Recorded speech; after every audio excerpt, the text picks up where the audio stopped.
The multi-billion-dollar coffee industry faces high demand and numerous agricultural sustainability challenges. But Finnish scientists say they have successfully produced coffee cells in a lab that they say are on the way to tasting like the real thing. Heikki Aisala of the VTT Technical Research Center of Finland. There's a noticeable roasted odor. Then depending on the roast level, it can be also quite fruity, quite green, quite honey-like actually, surprisingly. Could this become the sustainable alternative to traditional coffee?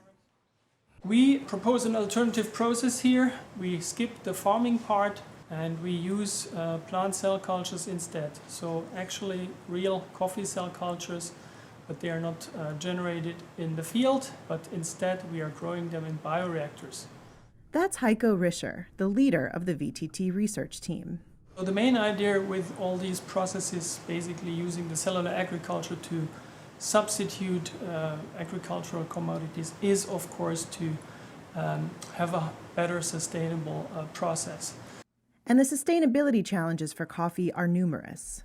Not only are many farmers throughout the world's coffee-growing belt experiencing the negative effects from climate change, the high demand for coffee also means more acreage is required to produce enough beans, which leads to deforestation. So a decade ago we were talking about the impact of climate change, what it might mean, and now climate change is front and center for the coffee industry because we're seeing throughout the tropical coffee belt farmers being impacted by climate change, increasing temperatures, but also more erratic rainfall and increased drought. VTT's process is localized to its laboratory. Cell cultures floating in bioreactors filled with a nutrient medium are used to produce a variety of animal and plant-based products, including coffee. At the moment we have different roast levels and different growth parameters in our coffees. And now we of course want to just see, is there a discernible difference and in what direction does it go? For example, hypothesis goes that when you increase the roasting temperature, roasting duration, the bitterness and roasted odor intensity should increase. But does it pass the taste test?